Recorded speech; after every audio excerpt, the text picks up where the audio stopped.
Hai guys, assalamualaikum warahmatullahi wabarakatuh. Ketemu lagi dengan gue di channel YouTube gue Rifki Yunanda di Scholarship Hunter Series. Oh iya, untuk teman-teman di Indonesia, gue ingin menghimbau untuk tetap jaga keamanan, jaga kesehatan di tengah wabah corona ini.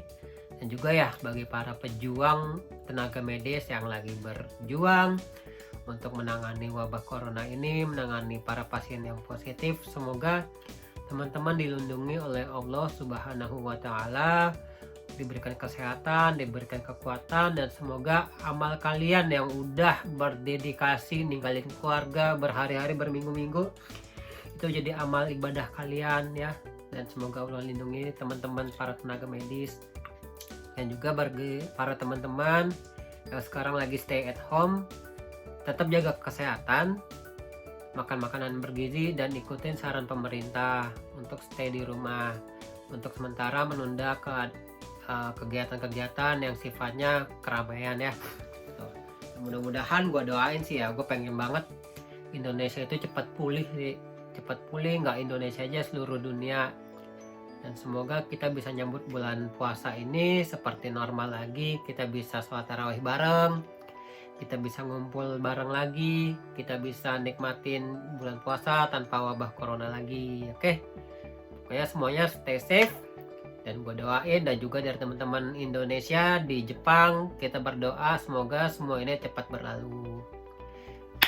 Kita masuk ke materi tentang beasiswa. Nah, jadi kalau di video sebelumnya kan gue udah cerita ya, itu gimana caranya gue tentuin jurusan yang gue minatin, bidang yang gue minatin gitu kan. Nah, kalau untuk sesi kali ini sih, itu balik lagi seperti yang gue pernah bilang, itu banyak pertanyaan-pertanyaan yang sifatnya dasar menurut gue, cuma ternyata masih banyak pertanyaan seperti ini yang dilayangkan, yang gue terima gitu ya. Nah, salah satunya itu adalah gimana sih cara dapatin informasi beasiswa. Yang kedua, dokumen apa aja sih yang harus disiapin di tahap-tahap awal seperti ini untuk mencari beasiswa. Nah, di video kali ini gue akan bahas dua materi ini nih. Yang pertama itu adalah dari mana sih kita bisa dapetin informasi beasiswa. Jadi untuk dapetin informasi beasiswa, gue punya 3 sumber yang gue saranin. Salah satunya itu adalah website, yang kedua itu adalah grup informasi beasiswa di bawah naungan PPU Dunia. Nah, kalau untuk website, gue ada 3 sumber informasi dari website yang bisa gue saranin ke teman-teman. Untuk lebih jelasnya akan gue jelasin satu persatu, oke? Yuk, ikutin video gue. Oke, jadi ada beberapa situs yang memang gue saranin, dan paling sering banget gue saranin untuk teman-teman para pemburu beasiswa di Indonesia. Salah satunya itu ada dari Indonesia, yaitu www.indbeasiswa.com. Kalian bisa searching di Google atau langsung ketik di halaman ini di kolom web address. Cuma di sini gue contohnya lewat Google ya. Nah, tuh dia ada di barisan paling atas. Nah, coba kita klik. Nah, kita udah masuk nih ke situsnya. Nah, jadi ini situs IND Beasiswa. Ini situs lengkap banget sih menurut gue, dan paling sering banget gue pantengin untuk nyari info-info beasiswa, pertukaran belajar, ataupun yang lainnya. Jadi di situs IND Beasiswa ini dia ngebagi berdasarkan beberapa kelompok nih. Kelompok pertama itu berdasarkan jenjang pendidikannya. Ada seperti beasiswa untuk diploma, beasiswa sarjana untuk yang S1, beasiswa master untuk yang S2, dan beasiswa doktor untuk yang S3. Nah, dia juga ngebagi menjadi 2 kategori lagi, yaitu berdasarkan dalam negeri dan luar negeri. Sebagai contoh, di luar negeri ini dia kayaknya ngebaginya berdasarkan benua kali ya, benua Amerika, Asia, Australia, Eropa, Rusia, dan Timur Tengah. Oke, sebagai contoh kalau kita mau nyari beasiswa di Jepang, kita masuk ke tab yang Asia. Nah, di sini dia nunjukin daftar beasiswa di Asia. Nah, ini negara-negara yang dia kelompokin berdasarkan area di Asia. Itu ada Brunei Darussalam, Cina, Filipina, Hong Kong, dan seterusnya. Nah, sebagai contoh ini tadi kita mau nyari beasiswa di Jepang ya. Kita klik sama yang nomor 7 yaitu Jepang. Nah, dia di sini keluar tuh berbagai macam info-info terbaru ya. Seperti ada program exchange atau pertukaran pelajar. Ada beasiswa Ajinomoto 2020. Wah, ini beasiswa keren nih. Kompetitif banget. Ada beasiswa untuk S1 juga di Jepang. Ada beasiswa Japanese Studies untuk S1 dan seterusnya. Kalian bisa cek nih di setiap halamannya. Nah, atau kalau teman-teman mau nyari beasiswa berdasarkan jenjang pendidikannya, seperti nyari master, ada apa aja sih? Bisa kita klik ya, kita coba. Nah, ini keluar tuh berbagai macam beasiswa untuk S2. Cuma di sini dia campur dalam negeri dan luar negeri. Jadi kalau kalian nyarinya berdasarkan jenjang pendidikan S2, ya campur luar negeri dan dalam negeri. Tapi kalau kalian udah spesifik di luar negeri beasiswanya kayak tadi, klik Asia. Nah, itu dia akan campur tuh beasiswa untuk S1 dan S2. Jadi tergantung teman-teman deh mau nyari yang lebih gampang yang mana infonya. Jadi ini situs bisa dimanfaatin banget untuk informasi beasiswa bagi teman-teman semuanya. Baik lagi ke contoh yang tadi gue bilang, yaitu gue lagi nyari beasiswa misalnya ke Jepang. Di sini ada beasiswa terbaru yaitu dari Ajinomoto untuk kuliah S2 di Jepang di tahun 2020. Coba kita klik ya. Nah, jadi di Indo beasiswa ini dia nggak hanya langsung ngasih info syaratnya apa aja, tapi dia ngasih tahu sedikit informasi ya. Itu tentang latar belakangnya. Seperti di sini dia ditulis kembali menawarkan beasiswa S2 pada mahasiswa Indonesia yang ingin melanjutkan kuliah di Jepang. Jadi dia ngasih tahu beasiswa ini full scholarship dan tersedia di berbagai pilihan kampus ternama di Jepang. Tuh dia ngasih tahu beasiswa Ajinomoto itu rutin setiap tahunnya, dan ini informasi lengkapnya. Ini ada list universitas yang tergabung atau terdaftar untuk beasiswa Ajinomoto. Ini sih 7 universitas yang top di Jepang. Dan paling nomor 1 nih University of Tokyo. Dan setahu gue sih kebanyakan Ajinomoto ini masuk di 2 universitas ini, di Universitas of Tokyo dan Kyoto University. Nah, dia juga ngasih tahu kalau di University of Tokyo itu jurusannya apa aja yang akan masuk sebagai kriteria kalau mau mendaftar di beasiswa Ajinomoto. Di Kyoto University juga dikasih tahu.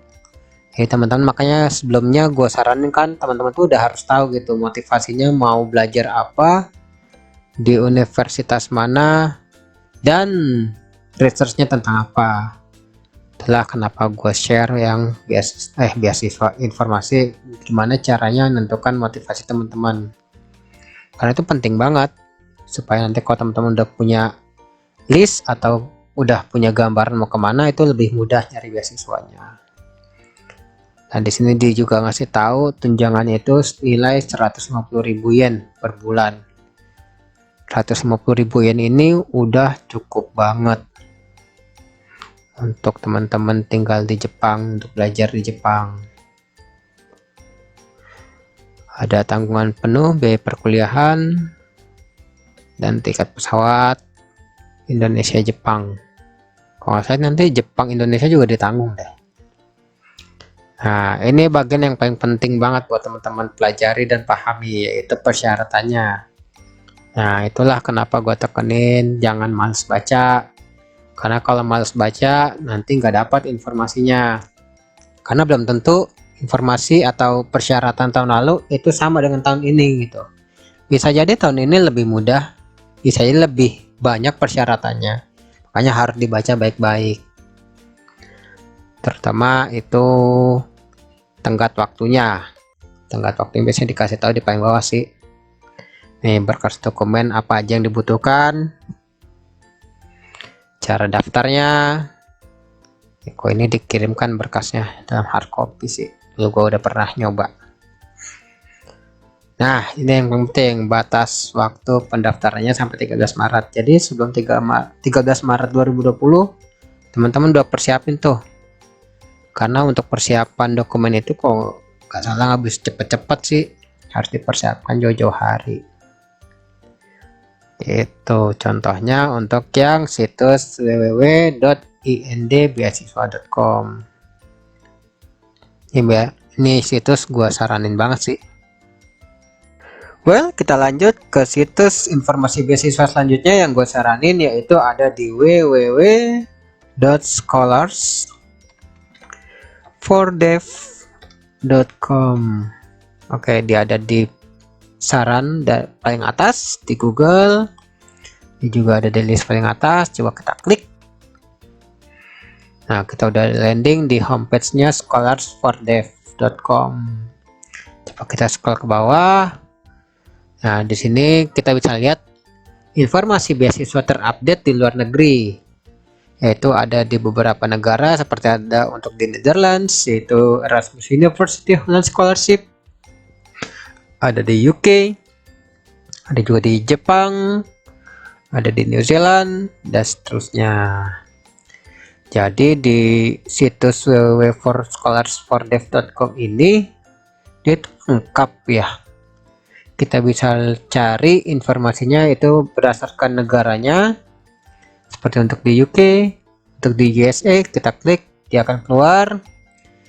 Kalau teman-teman udah tahu beasiswanya apa, bisa diklik, misalnya seperti di Fulbright Foreign Student Program in USA.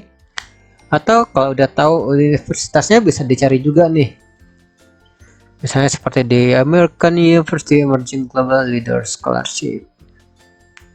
Dan juga ada fully funded Rotary Peace Fellowship for 2020 and 2021. Atau kalau teman-teman mau nyari di Eropa, bisa diklik. Itu banyak banget ya dia pengelompokannya. Ada yang Global Health and Social Medicine Postgraduate Scholarship. Jadi ini beasiswa untuk kesehatan global dan social medicine, baru denger sih gue gitu.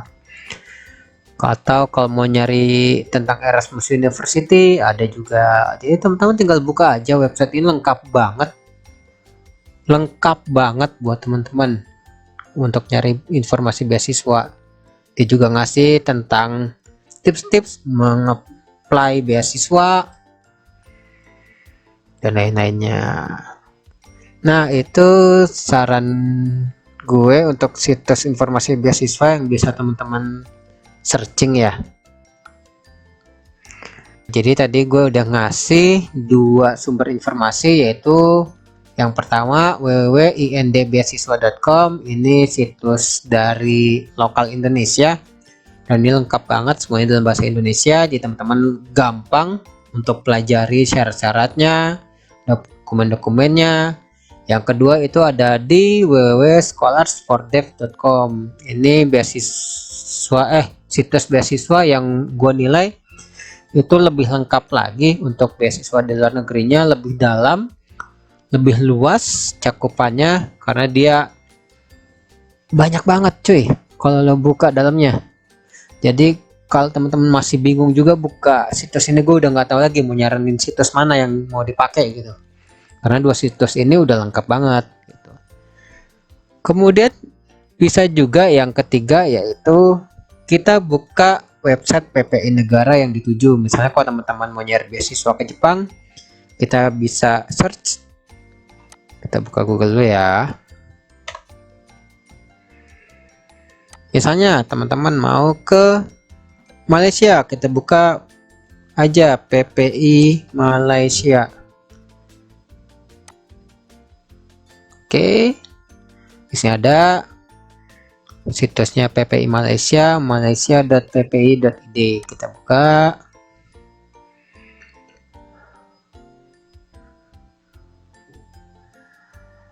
Oke, kita scroll ke bawah. di sini. Nah, ini dia. Langsung ada info beasiswa. Kita klik. Oh, dia kasih berbagai macam informasi beasiswa yang ada untuk kuliah di Malaysia. Ya, teman-teman tinggal baca aja. Lagi-lagi jangan males baca. Atau kita coba yang lain ya. Kita buka Google lagi. Nah, kalau teman-teman mau kita cari negara yang jarang-jarang terdengar, misalnya PPI apa ya, Polandia. Kita coba ya. Well, di sini ada PPI Polandia, websitenya polandia.ppi.id. Kita buka.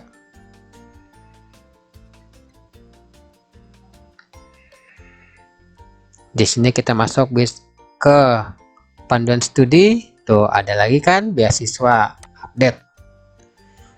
Ya sebenarnya teman-teman kalau udah tahu mau kemana itu akan lebih mudah sih buat teman-teman nyari informasi beasiswanya. Udah 3 sumber nih yang gue kasih tahu. Pertama dari IND beasiswa, ada dari scholarsfordev.com, yang ketiga itu dari website PPI negara setempat. Contohnya di sini ada untuk PPI Polandia atau untuk kuliah di Polandia. Mereka ngasih tahu info bahwa ada Erasmus Plus untuk kuliah di Polandia. Ada Ignacy Lukasiewicz, apa nih, gue lupa. Yang jelas gue lupa nyoba ini. Ini keren sih, paling banyak di apply. Stipendium rektora, share scholarship, dan scholarship lainnya. Lengkap banget. Oke, well, jadi 3 itu adalah sumber informasi beasiswa yang bisa teman-teman search di internet, bisa kalian pakai untuk melengkapi keingintahuan kalian tentang beasiswa yang dituju, baik itu spesifik tentang beasiswa tertentu maupun di negara tertentu. Jadi kembali lagi gue ingetin untuk teman-teman jangan males baca ya. Kalau memang teman-teman lagi mencari beasiswa dan punya impian untuk bisa berkuliah ke luar negeri. Oke, kita lanjut ke informasi selanjutnya. Lagi yang nggak kalah kerennya, salah satu sumber yang bisa teman-teman pakai untuk mencari informasi beasiswa yaitu Instagram. Kalian bisa masuk ke Instagramnya Velari PPI Dunia. Oke, Velari PPI Dunia. Nah, di sini teman-teman bisa follow ya akun Instagramnya Velari PPI Dunia. Jadi tim Velari juga aktif banget itu share informasi beasiswa di luar negeri. Nah, contohnya seperti ini. Ada beasiswa untuk di UK, ini beasiswa untuk di Kanada, dan informasi-informasi yang terkait tentang pendidikan dan edukasi. Seperti misalnya ada di sini talk show.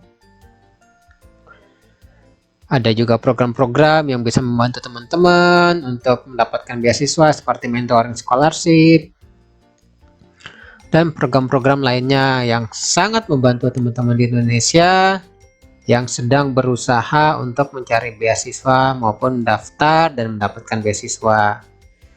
Dan gak kalah menariknya lagi, teman-teman bisa diskusi di sini terkait apapun, misalkan mau nyari kontak PPI negara setempat, misalnya mau nyari kontak PPI Qatar. Kalau teman-teman misalnya mau ke Qatar dan lagi kebingungan di sana informasi terupdate-nya seperti apa, teman-teman bisa memanfaatin akun Instagramnya Velari PPI Dunia ini. Bisa kirim message ya.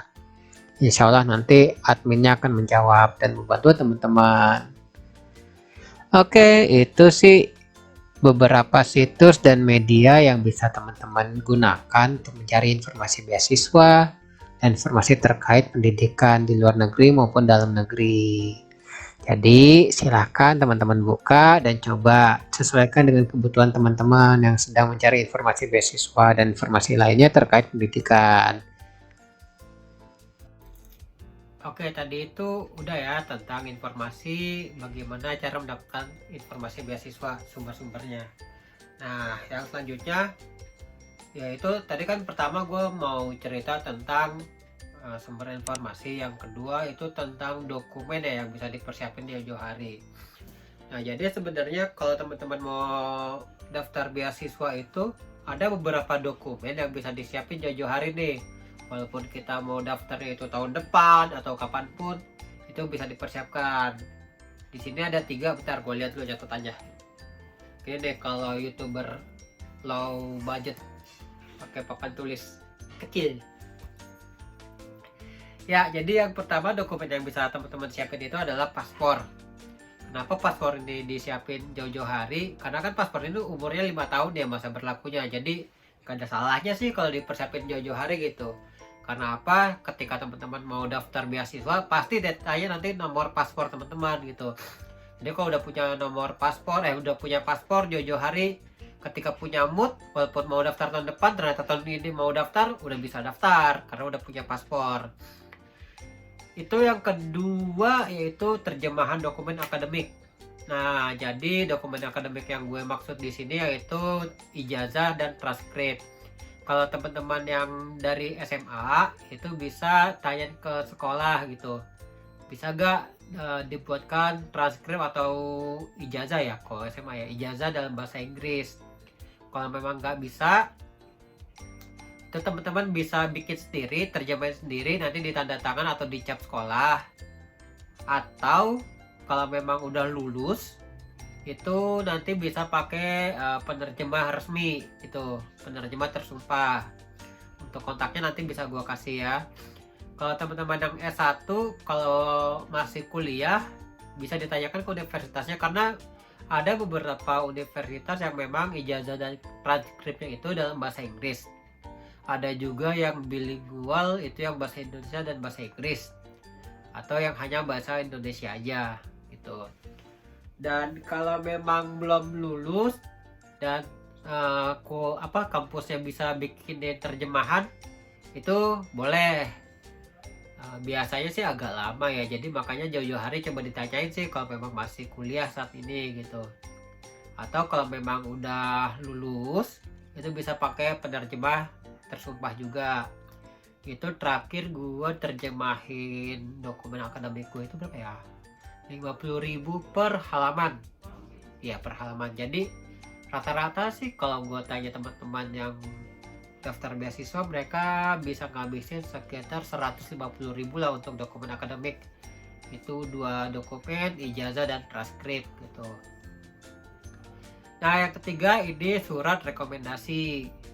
Nah surat rekomendasi ini itu biasanya didapetin dari guru atau dosen atau orang yang punya jabatan tinggi di tempat kalian di sekolah atau kuliah.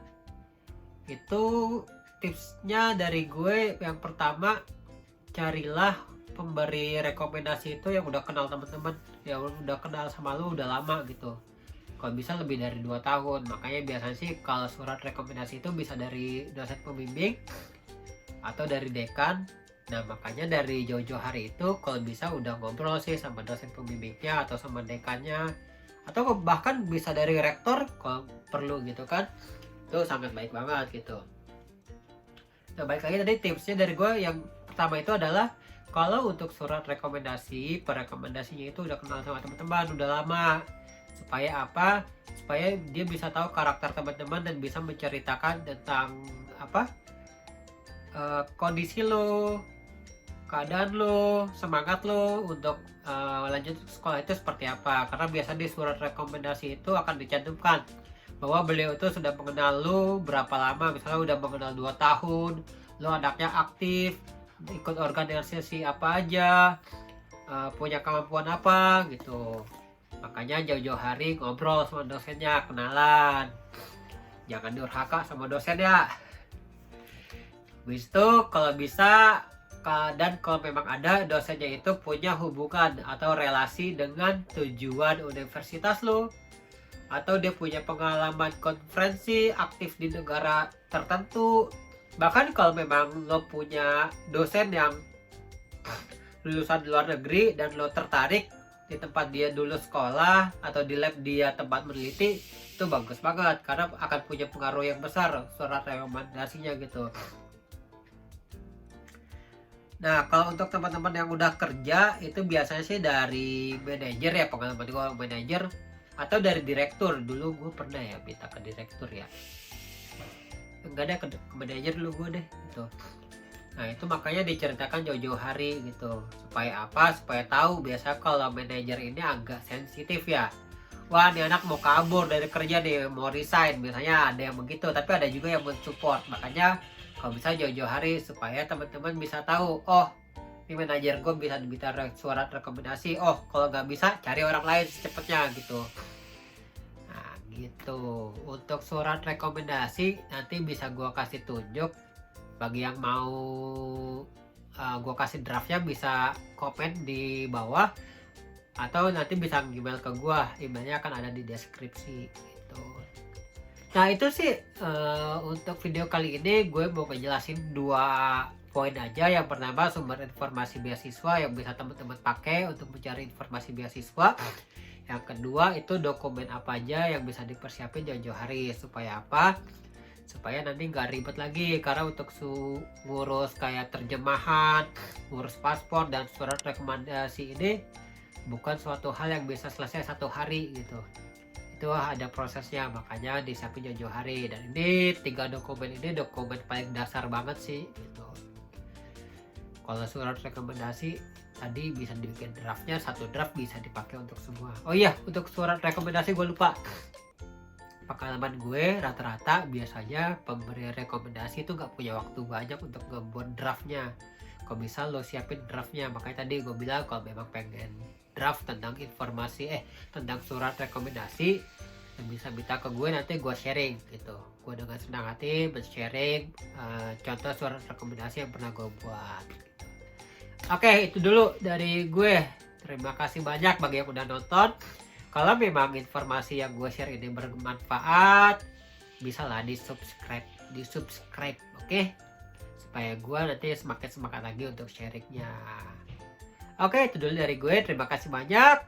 Semangat untuk para pencari beasiswa. Jangan patah semangat, jangan takut gagal, karena kegagalan itu adalah mutlak. Karena kalau kalian tidak mencoba, tidak berani mencoba, itu adalah kegagalannya. Oke? Terima kasih banyak semuanya. Stay safe di Indonesia. Semoga cepat berakhir wabah corona ini. Kita bisa berkumpul bersama dengan orang-orang yang kita sayangi lagi. Assalamualaikum warahmatullahi wabarakatuh. Salam pemberi beasiswa. Salam pemberi beasiswa. Salam apa? Salam pemburu beasiswa. Oke? Bye.